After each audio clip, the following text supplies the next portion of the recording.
What is this? It's a meme, Batman.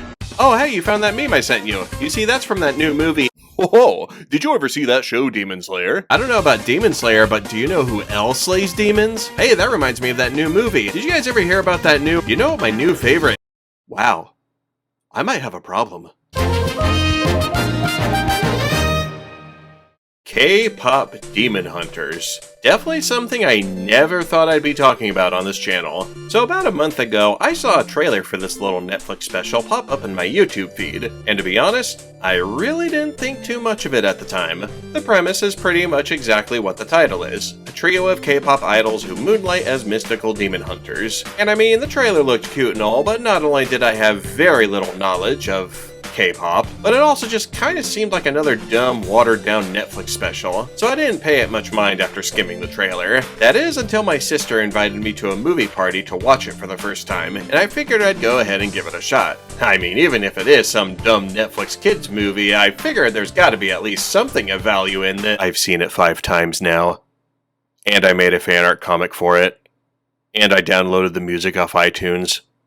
I never use iTunes. So yeah, needless to say, I like this movie way more than I thought I would. And I certainly wasn't the only one. This movie blew up in such a way that surprised both fans and even the creators themselves. And honestly, in the midst of directionless adaptations, exhausted remakes, and whatever drug Disney is on these days, I think Demon Hunters' popularity is a testament to how much of a breath of fresh air this movie was. The plot was airtight, the animation was spectacular, the characters were memorable, and the music? I may not be too involved in K-pop, but I always make an exception when it comes to movie soundtracks. And these tracks have been stuck in my head for weeks. In fact, I don't think I've ever been this obsessed with a movie in quite a while. My fellow peers can confirm that.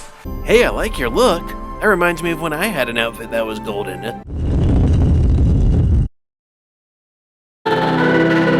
Anyways, I thought I'd spend this video basically giving my review of everything I loved about this movie. Starting with, of course, the story. Like many uninitiated viewers, I at first had the impression that the K-pop stuff and demon hunting were going to be completely unrelated in order to ensure comedic antics. But much to my pleasant surprise, that was actually not the case. In fact, they found a really cool way to connect the two. The movie starts off with establishing that it all began with an ancient trio of warriors who not only use their skills to physically fight back demons, but also use their singing voices to create a magical barrier called the Hanmoon. This kept the demon world from intruding into the real world and only got stronger the more the trio sang.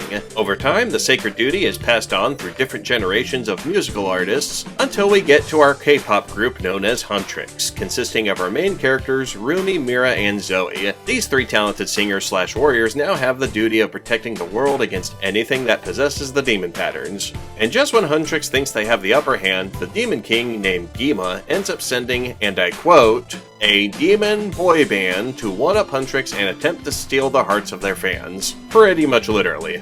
Seems straightforward enough so far, right? Well, this is when the story goes from pretty interesting to really interesting. In fact, I want to give a spoiler warning, so skip to this time frame if you haven't seen the movie. Got it?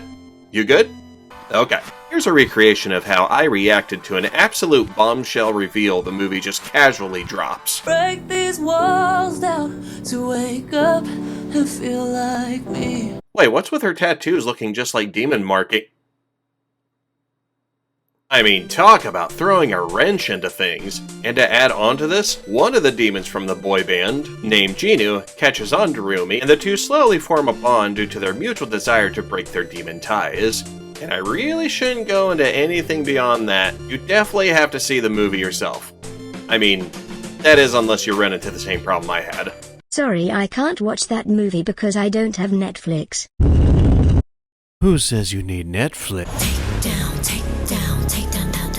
You know your franchise is doing something right when it's legitimately difficult to choose a favorite character. Pretty much the same problem I have with Avatar: The Last Airbender now that I think about it. But yeah, everyone is fantastic, especially the trio. Rumi is a well-written and interesting protagonist, of which a lot of the movie's focus goes to. Also, man does she have a set of pipes.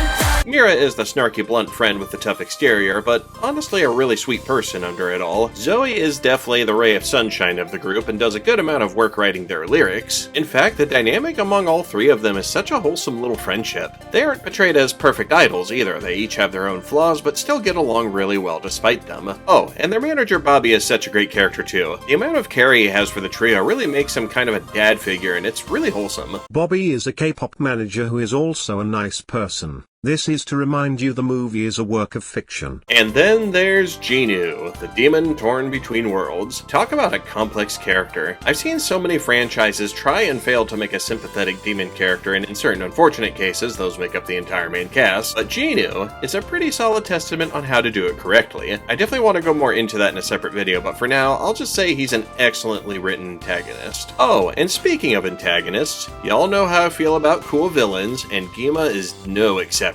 I love the design choice for this guy. The fact that he's just a flaming mouth symbolizing how his words burn into your mind. So simple yet so inspired. And I know some of you are gonna comment how his actor is from Squid Games, but me personally, I'll always know him as this guy from the movie Red 2.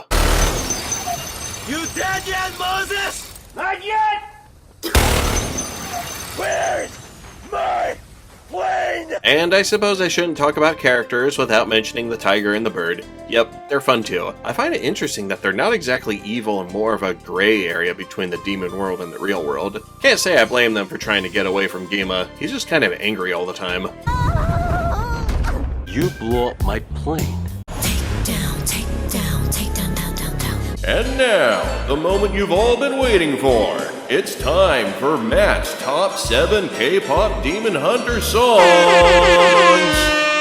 Brought to you by YouTube, where copyright music is bad, but raunchy mobile ads are A-OK. Number 7, Soda Pop. Not to say it's a bad song, but it is a little annoying. But that's okay, cause narratively it was supposed to be kind of annoying.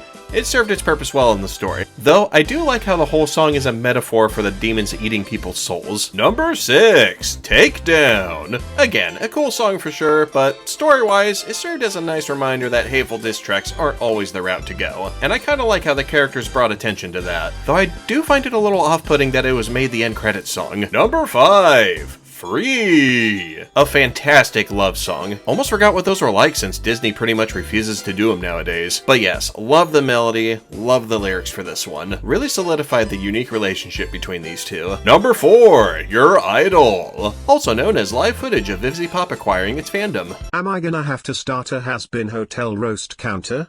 Not that I'm opposed, I'm just curious. In all seriousness, an amazing villain song. Perfectly encapsulates the demon's true intentions and how the awestruck fans are none the wiser. I almost like to think this song is some sort of commentary to not become too infatuated with fandoms or else they will literally eat your soul. Number 3, How It's Done. Top tier opening song. Love the beat and how fast paced it is. Apparently this was a song that the studio redid several times to get perfect. Well, I say it was worth it. Perfectly set the tone for how kick-butt these demon hunters are. Number 2, Golden. 2 words, high notes. Rumi's singing voice absolutely kills it with this song, and it just has a really nice vibe overall. My only complaint is they sadly never get to finish singing it in the movie, since it keeps getting interrupted. Number 1, What It Sounds Like. I am a sucker for the regaining hope type songs, the ones that start off hopeless and just build and build as the heroes pick themselves back up. This scene was a perfectly executed example of that, and I loved every moment of it. I think you're overhyping it a bit. The songs aren't even that good. Careful what you say, Mark. You don't want to upset the K-pop community. Oh please. What are they going to do? You just had to lay it out for him, didn't you? And lastly, I want to do a quick recap of a few random things I really liked about this movie.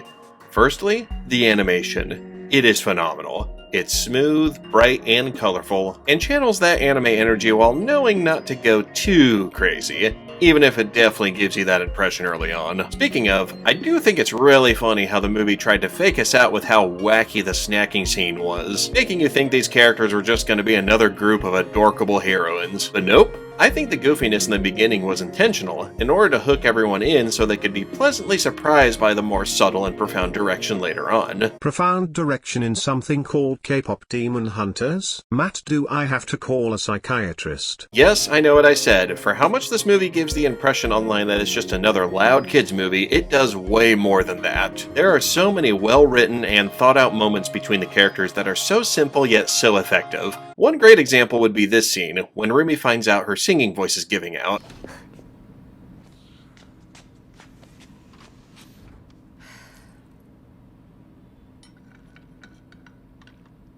No words, no music, so short yet conveys so much.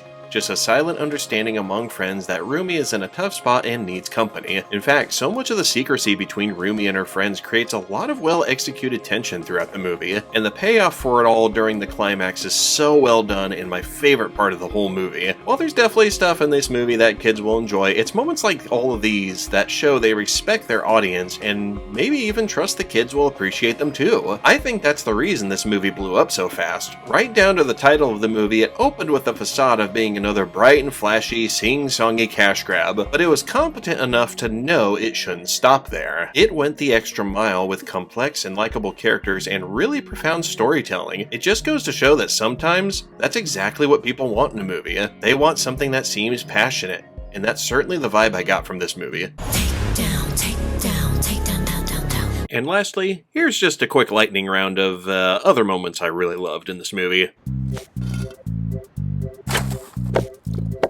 Let's go kill these guys. A demon boy band? Why do they always interrupt our snacking? I'm sure everything will be fine. Bobby can handle it.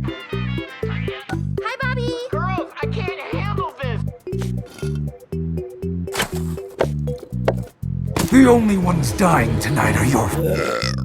I said, the only ones dying tonight are your... I'm sorry. What? Couch. Oh, yeah.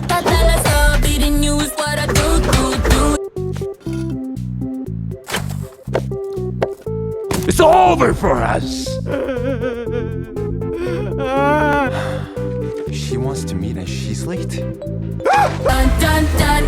Yeah, this plane's trashed. Okay, let's do this. No, wait, but the pajamas! No.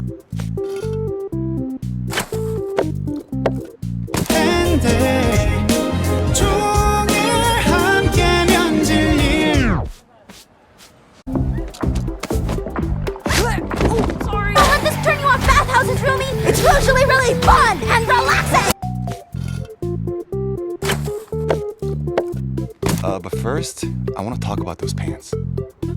Teddy bears and choo-choo trains? Really? Choo-choo. Relax, Bobby. It's just social media numbers. Not the end of the world.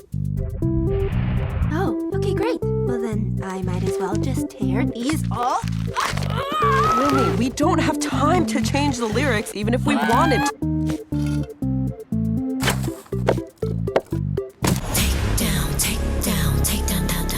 In conclusion, I loved this movie, and I highly recommend giving it a shot if you haven't already. I even saw this thing during its limited theatrical run, and it was even better than watching it at home. And apparently sequels are in the works, and I say yes please. I am very curious to see where the story goes from here. Anyways, thank you guys for watching my brief review. I'm still in the process of reformatting a bunch of stuff on this channel, so expect an update hopefully very soon. Now if you'll excuse me, I gotta go do a fit check for my napalm era. You still have no idea what that means, do you? Nope, but I love saying it.